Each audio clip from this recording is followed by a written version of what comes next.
باللہ من الشیطان الرجیم بسم اللہ الرحمن الرحیم۔ دوستو، میرا نام ڈاکٹر ابو عبداللہ ہے اور میں قرآن، حدیث اور اسلامی کلاس میں انٹرنیشنل اسلامک یونیورسٹی اسلام آباد سے تعلیم یافتہ ہوں، گریجویٹڈ ہوں۔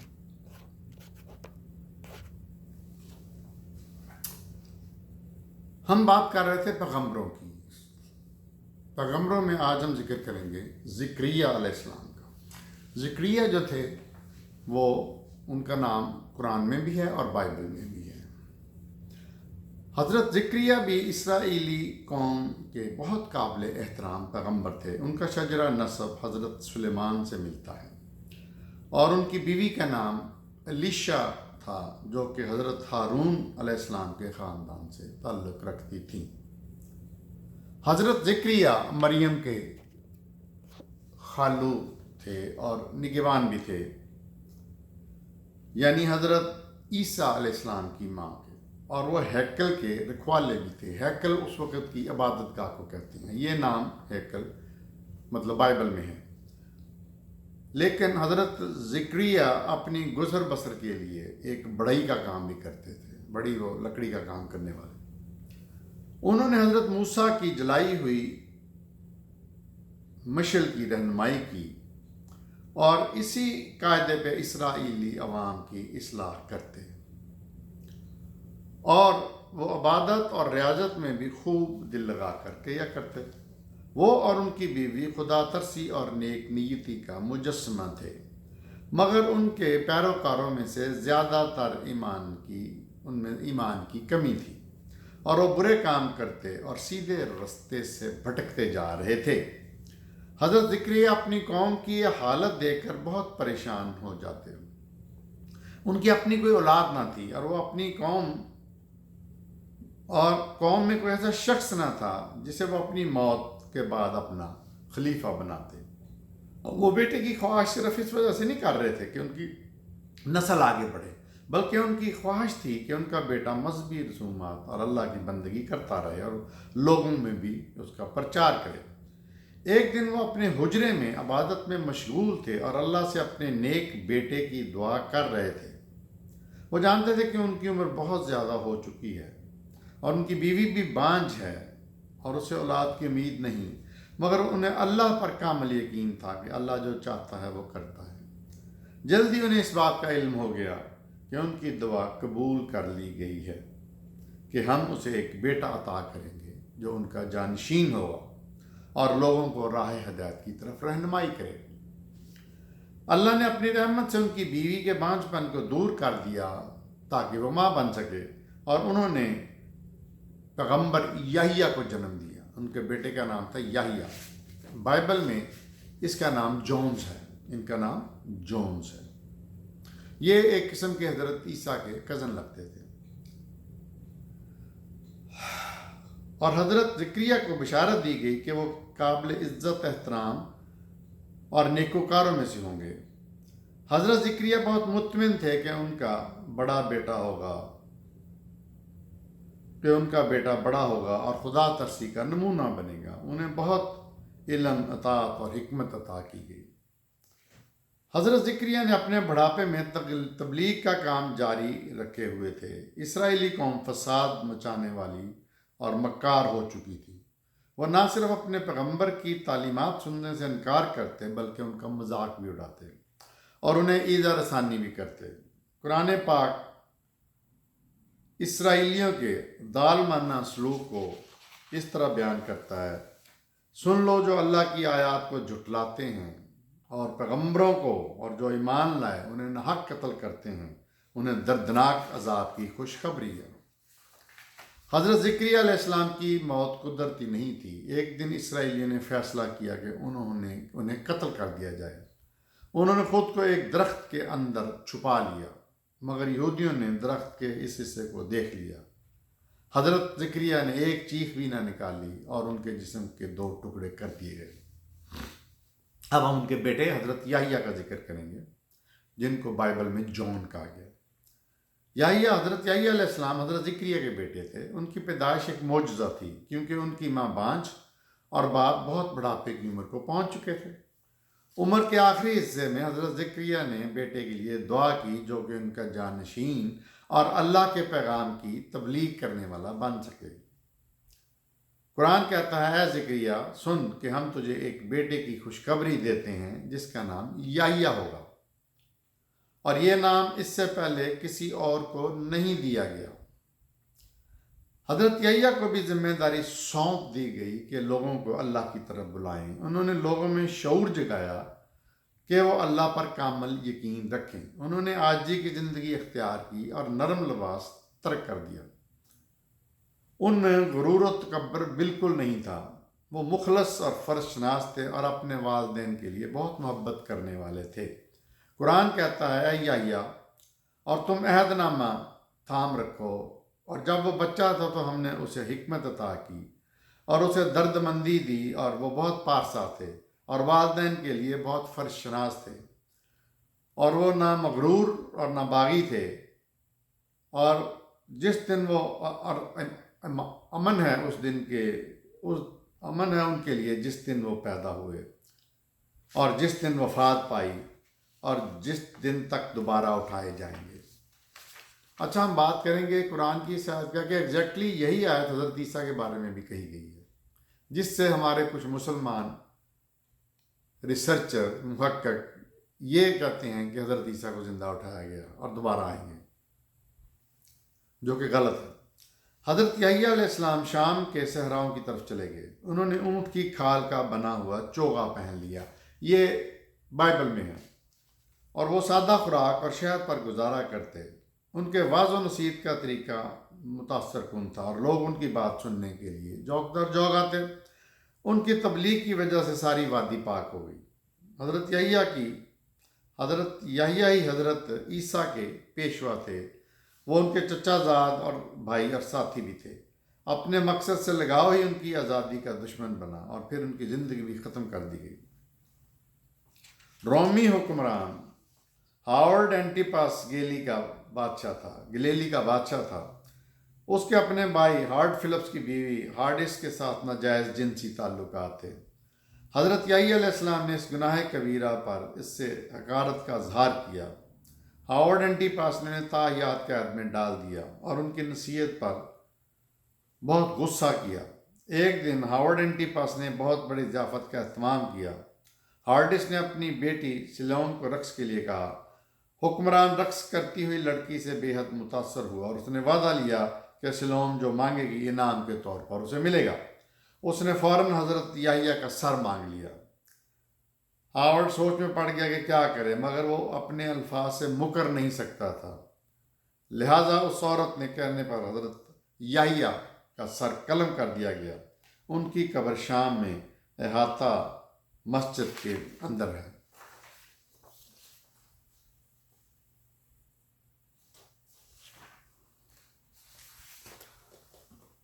دوستو، اب ہم بات کریں گے حضرت عیسیٰ علیہ السلام کی۔ حضرت عیسیٰ کو عیسائیوں نے بہت کنٹروورشل بنا دیا ہے۔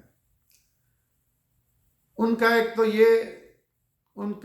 ڈفرینٹ ہے تمام انسانوں سے حضرت آدم کے بعد کہ ان کی ولادت بغیر باپ کے ہوئی۔ یہ ایک سٹرینج بات ہے، اس پہ کبھی کبھی میں بھی کنفیوز ہو جاتا ہوں۔ اور دوسرا، ان کی موت کو مشکوک بنا دیا گیا قرآن کے الفاظ میں۔ ان دو چیزوں کی وجہ سے ایک شخص پال نے، جس کا کوئی حضرت عیسیٰ سے تعلق نہیں تھا، ان کو اللہ کا بیٹا بنا دیا اور کہا کہ تم جو مرضی کرتے جاؤ، جیزس یعنی عیسیٰ علیہ السلام تمہیں بخشوا دیں گے، وغیرہ وغیرہ۔ تو ہم حضرت عیسیٰ کا ذکر کرتے ہیں۔ اسرائیلی فلسطین کی مقدس سرزمین پر آباد ہو چکے تھے۔ انہوں نے بہت عرصہ وہاں حکومت کی اور بیت اللہ ان پر حکومت کی اور بہت بڑے علاقے پر ان کا قبضہ تھا۔ اللہ نے ان میں بہت سے پیغمبر بھی بھیجے اور مقدس کتاب تورات پر عمل کرتے تھے۔ اس قوم میں حضرت داؤد اور حضرت سلیمان حکمران کے طور پر انہوں نے بہت عزت و شہرت کمائی۔ ان کے پیروکار اللہ پر یقین رکھتے تھے اور ایمان کی زندگی جیتے۔ وقت گزرنے کے ساتھ ساتھ وہ اپنے سیدھے راستے سے بھٹک گئے اور اللہ کی تعلیمات پر توجہ کم دینے لگے۔ وہ الہامی احکامات بھول گئے، جس طرح ہم مسلمان بھول چکے ہیں قرآن کے الہامی احکامات، اور مقدس کتاب میں بھی اپنی مرضی سے تبدیلیاں کر لیں۔ زیادہ تر اسرائیلی قوم نے جہالت کی زندگی اختیار کر لی اور بڑے بڑے گناہ کرنے لگے۔ اس دور میں ان کے علاوہ بھی ایک عظیم اور طاقتور سلطنت قائم ہو چکی تھی۔ یہ سلطنت رومیوں کی تھی۔ یہ کئی خداؤں کو ماننے والے کافر اور ملحد تھے، اور وہ ایک اللہ کے حضور نہیں جھکتے تھے بلکہ پتھر کے دیوتاؤں کو پوجتے۔ رومی معاشرہ دو حصوں میں بٹا ہوا تھا۔ حکمران طبقہ بہت طاقتور اور مغرور تھا، دولت مند تھا، جبکہ عام لوگ بے کسی اور مجبوری کی زندگی گزار رہے تھے، جس طرح آج کل مسلمان ملکوں میں ہیں۔ ان کے ساتھ غلاموں جیسا برتاؤ کیا جاتا۔ عورت کو معاشرے میں کوئی عزت مقام حاصل نہیں تھا۔ فلسطین پر ایک ظالم بادشاہ ہارڈ حکومت کرتا تھا۔ عوام اسے نفرت کرتی تھی، مگر اس سے ڈرتے تھے کہ اگر اس کے خلاف کچھ کیا تو وہ قتل کروا دے گا۔ اللہ نے اس بھٹکی ہوئی قوم پر یہ خاص کرم کرنا چاہتا تھا کہ اس قوم کو سیدھے راستے پر ڈالے۔ وہ چاہتا تھا کہ معجزوں کی وجہ سے لوگ اللہ پر یقین کرنے لگیں۔ مریم ایک بہت خوبصورت دوشیزہ تھی۔ وہ نیک، راست باز اور ہمدرد تھی۔ وہ اللہ کا ذکر کثرت سے کرنے والی تھی۔ انہی کی پرورش حضرت زکریا کے گھر میں ہوئی، اور وہ اللہ اور اس کے دین کے متعلق سیکھتی تھی۔ ایک رات جب مریم اللہ کی عبادت میں مصروف تھی، اچانک ایک جوان خوبصورت لڑکا نظر آیا۔ وہ اسے دیکھتے ہی شرما گئی اور ان کا چہرہ زرد پڑ گیا۔ انہیں بہت گھبراہٹ محسوس ہوئی۔ جلدی انہوں نے ہوش سنبھالا تو غیب سے آواز آئی، میں اللہ کا فرشتہ ہوں اور مجھے یہ خبر بتانے کے لیے بھیجا گیا ہے کہ جلد ہی تم ماں بن جاؤ گی۔ مریم بہت پریشان ہوئی کیونکہ وہ کنواری تھی۔ یہ ناممکن تھا کہ کسی جنس مخالف کے ساتھ شادی کیے بغیر وہ کیسے بچے کو جنم دے سکتی تھی۔ ایک مرتبہ پھر فرشتہ بولا، یہ اللہ کا حکم ہے کہ تم بغیر باپ کے بچے کو جنم دو۔ جیسا وہ چاہتا ہے اس کے لیے کرنا بہت آسان ہے۔ سب اس کی مرضی سے ہوتا ہے، اور میں تمہیں یہ خوشخبری دینے آیا تھا۔ اس کے فوراً بعد فرشتہ غائب ہو گیا۔ مریم پسینے سے شرابور تھی کیونکہ وہ جانتی تھی کہ اگر انہوں نے شادی سے پہلے ہی بچے کو جنم دیا تو وہ بہت بدنام ہو جائیں گی۔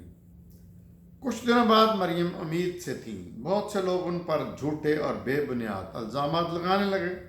انہوں نے کسی مرد کے ساتھ ناجائز تعلقات کرنے کا بھی قصوروار ٹھہرا دیا۔ شہر میں موجود تمام لوگوں نے انہیں ٹھکرا دیا، اور وہ اپنے کردار پر لگائے جانے والے بے بنیاد اعتراضات سن کر بہت شرمندہ ہوئیں، مگر انہیں اللہ پر بھروسہ تھا۔ وہ جانتی تھی کہ اللہ ان کے صاف کردار پر لگائے جانے والے تمام دھبے دور کر دے گا۔ وہ اللہ سے اپنی عصمت کی حفاظت کے لیے دعائیں کرتی۔ لوگ آتے جاتے ان پر فکریں کستے۔ جب ان شرپسند لوگوں کی وجہ سے ان کا رہنا وہاں مشکل ہو گیا تو انہوں نے یہ شہر چھوڑ کر کسی اور شہر میں منتقل ہونے کا فیصلہ کیا۔ وہ بیت الحم چلی گئیں، جو کہ اسرائیل آج کل کے میں ہے، جو کہ ان کے آبائی گاؤں سے کچھ فاصلے پر تھا۔ انہوں نے زیتون کے درخت کے نیچے قیام کیا، اور وہاں پہنچنے کے کچھ دیر بعد ہی حضرت عیسیٰ علیہ السلام کی پیدائش ہوئی۔ مریم نے انہیں نہلایا اور کپڑے پہنائے۔ وہ بہت ہی خوبصورت اور پرکشش تھے۔ لوگوں کو خبر ملی اور وہ فوراً مریم کو دیکھنے آئے جس نے بغیر باپ کے بچے کو جنم دیا تھا، اور اس کا مذاق اڑانے لگے اور طرح طرح کے سوال پوچھنے لگے۔ مگر اللہ نے مریم کو ہدایت کر رکھی تھی کہ بچے کی پیدائش سے 3 دن تک کسی سے کوئی بات نہ کرے۔ انہوں نے حکم کی تعمیل کی اور ان کے سوالوں کے جواب دینے سے پرہیز کیا۔ جب انہوں نے مریم پر جواب دینے کے لیے دباؤ ڈالا تو ان کا بچہ اپنی ماں کی صفائی میں گود میں بولنے لگا، یعنی حضرت عیسیٰ علیہ السلام۔ سننے والے حیران تھے اور تجسس کے عالم میں کھڑے تھے۔ حضرت عیسیٰ نے کہا کہ وہ اللہ کے پیغمبر ہیں۔ اور لوگوں کو راہ حق پر چلنے کی تلقین کی۔ جب لوگوں کو مریم کی پاکیزگی اور سچائی کا ثبوت مل گیا تو اس سے معجزے سے بہت متاثر ہوئے۔ یہ حضرت عیسیٰ علیہ السلام کا پہلا معجزہ کہہ سکتے ہیں جو کہ بچپن میں کیا گیا۔ حضرت عیسیٰ کی پیدائش کی خبر پورے شہر میں آگ کی طرح پھیل گئی۔ ہارورڈ جو کہ بادشاہ وقت تھا اسے بھی یہ خبر ملی۔ اسے یہ تشویش لاحق ہوئی کہ ایسا نہ ہو کہ لوگ نئے پیدا ہونے والے بچے کی باتیں سننے لگیں اور اس کے حکم عدولی ہونے لگے۔ اس نے حکم جاری کر دیا کہ 2 سال سے کم عمر کے سب بچے قتل کر دیے جائیں۔ وہی حکم جو فرعون نے حضرت موسیٰ کی پیش گوئی کے وقت کیا تھا۔ والدین بہت گھبرا گئے کہ اگر اس پر عمل درآمد شروع ہو گیا تو وہ اپنے ننھے بچوں سے ہاتھ دھو بیٹھیں گے۔ اللہ نے مریم کو حکم دیا کہ وہ اپنے بچے کی جان بچانے کے لیے مصر کی طرف ہجرت کر جائے۔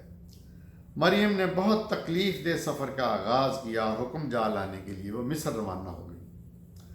وہ وہاں 12 سال تک مقیم رہی۔ حضرت عیسیٰ بھی بڑے ہو رہے تھے۔ اللہ نے انہیں علم اور حکمت عطا کی۔ اسی اثناء میں ہارورڈ مر گیا جو بادشاہ وقت تھا، اور لوگوں نے سکا سانس لیا۔ مریم نے بھی خوشی محسوس کی اور اپنی تمام چیزیں سمیٹ کر ایک دفعہ پھر بیت المقدس یروشلم کا رخ کیا۔ ایک دفعہ پھر وہ ایک لمبے سفر کے لیے اپنی منزل پر پہنچ گئی۔ حضرت عیسیٰ بہت خوبصورت اور عزت و عظمت والے تھے۔ جب ان کی عمر 30 برس ہوئی تو انہوں نے بھی اللہ کے دین کی دعوت شروع کر دی۔ انہوں نے لوگوں کو تلقین کی کہ وہ اللہ کے دین کی پیروی کریں اور اللہ کی وحدانیت کا اقرار کریں۔ زیادہ تر لوگوں نے ان کی باتوں پر کوئی توجہ نہ دی۔ حضرت عیسیٰ نے اللہ سے دعا کی کہ انہیں طاقت عطا کی جائے کہ وہ معجزوں کے ذریعے لوگوں کو متاثر کر سکیں۔ اللہ نے انہیں یہ طاقت عطا کی اور انہوں نے لوگوں کے دل جیتنے کے لیے بہت سے معجزے اللہ کے حکم سے دکھائے۔ آہستہ آہستہ لوگ ان کے پیروکار بن گئے اور اللہ پر یقین کرنے لگے۔ ایک دن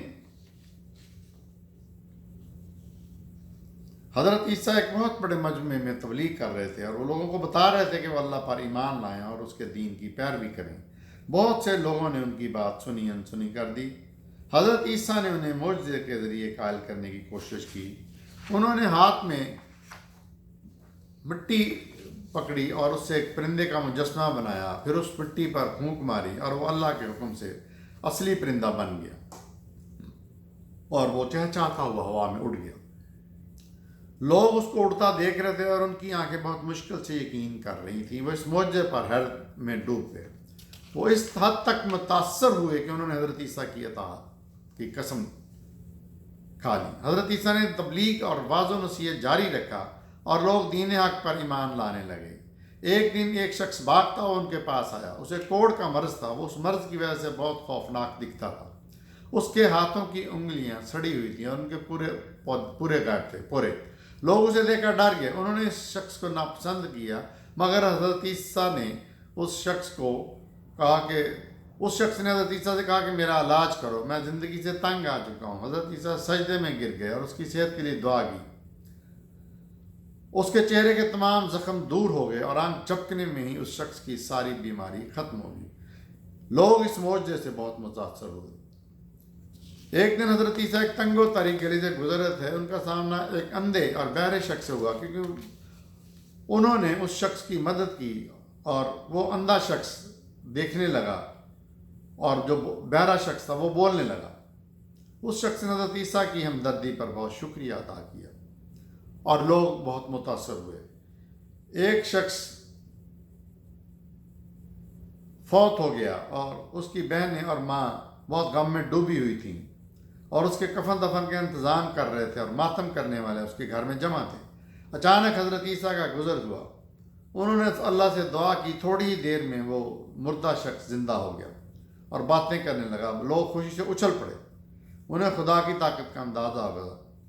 حضرت عیسیٰ پچھلے انبیاء کی بات ہی دہرانے آئے تھے۔ انہوں نے لوگوں کو نصیحت کی کہ وہ ایک اللہ پر ایمان لائیں اور اسی کی بندگی کریں۔ انہوں نے لوگوں سے کہا کہ وہ چغل خوری، ظلم و تشدد، سود جیسے گناہوں میں نہ پڑیں۔ انہوں نے پیروکاروں سے نیک کام کرنے کا کہا اور انہیں کہا کہ وہ دوسروں پر ہمدرد اور مہربان رہیں۔ حضرت عیسیٰ پر بھی اللہ نے کتاب نازل کی جس کا نام انجیل۔ حضرت عیسیٰ 3 سال تک تبلیغ میں مصروف رہے، لوگوں کی ایک بڑی تعداد ان پر ایمان لے آئی، مگر یہودی اور رومی بہت فکر مند تھے۔ وہ حضرت عیسیٰ کے اصولوں اور دعوت سے پریشان تھے۔ انہیں ڈر تھا کہ حضرت عیسیٰ اور ان کے پیروکار تعداد میں بڑھ جائیں گے اور ان کے خلاف بغاوت کر دیں گے، اس لیے انہوں نے حضرت عیسیٰ کو پھانسی پر چڑھانے کا، سولی پر چڑھانے کا فیصلہ کیا۔ اللہ کو اپنے پیغمبر سے محبت تھی اور وہ انہوں نے بچا لیا۔ دوسری طرف رومیوں نے لکڑی کی ایک بہت بڑی سلیب تیار کی تاکہ وہ اپنے منصوبے کو عملی جامہ پہنائیں۔ وہاں لوگوں کی ایک بہت بڑی بھیڑ تھی اور ہر طرف فوجی کھڑے تھے تاکہ حضرت عیسیٰ کو سلیب دی جا سکے، اور جو لوگ حضرت عیسیٰ کے خلاف تھے وہ اندر ہی اندر خوش ہو رہے تھے کہ وہ سولی پر چڑھ جائیں گے، لیکن اللہ نے ان کو بچا لیا اور حضرت عیسیٰ کی شکل ان کے ایک اس حواری سے بنا دی جس نے حضرت عیسیٰ کی جاسوسی کی تھی، اور رومیوں نے اس شخص کو پھانسی دے دی حضرت عیسیٰ کی جگہ۔ تو یہ تھی وہ باتیں پیغمبروں کی جو کہ ہم نے آپ سے بتائیں۔ اب یہاں پہ یہ لاسٹ لیکچر تھا انبیاء رسولوں کے بارے میں، اور ہم نے جو انبیاء رسولوں کی بات کی یہ وہ لوگ تھے جن کا ذکر قرآن پاک میں ہوا ہے۔ بائبل میں، تورات میں لسٹ کچھ تھوڑی سی مختلف ہے۔ تو دیکھتے رہیے میرا چینل ڈاکٹر ابو عبداللہ۔